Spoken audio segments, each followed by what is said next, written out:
Are you a religious or spiritual person? If so or if not, expound upon that. I would say I am neither a religious nor a spiritual person. Let's start by saying that I'll be the first to admit that I believe there's probably some higher power. Science, maybe it's science that's the higher power. I'm not sure, but certainly there's things that go on in nature that are hard to explain and are mysterious and wonderful. Organized religions have existed since men have gathered together, going back to sun gods or fire gods or those sort of things.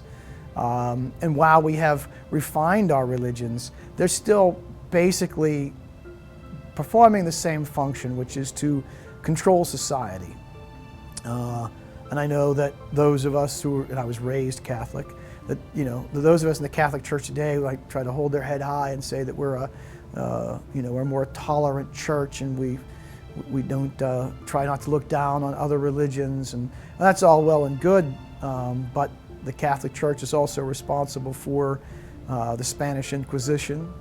They're responsible for the Crusades. Many people died in the name of God under Catholicism.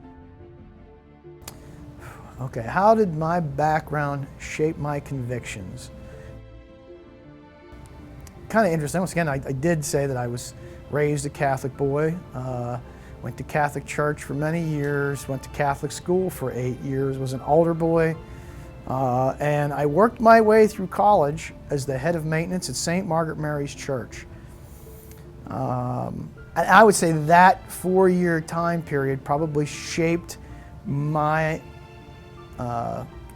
convictions towards religion more than anything else. Getting to see behind the curtain, so to speak. Talking to priests, dealing with priests and nuns on a different level, not on the religious level, but on a personal level.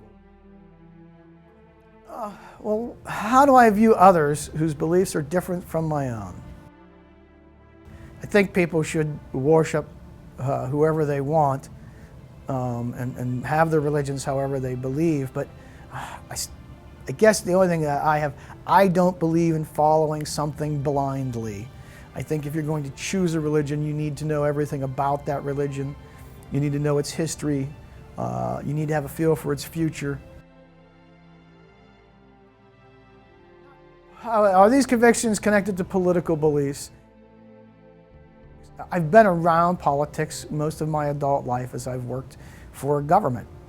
It's not politics per se, but more about government and how government should operate and how we, once again, going back to how we should live our lives, we should try to listen to other people.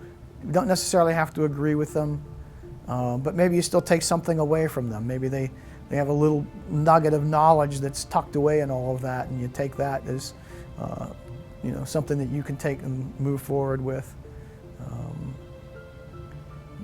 But we don't always have to agree on everything in this world. That's what makes, particularly this country, let alone the world, but certainly America, makes it great, is the ability to agree to disagree and to sometimes work to find middle ground where everybody can, I won't say be happy, but at least live comfortably when we find middle ground.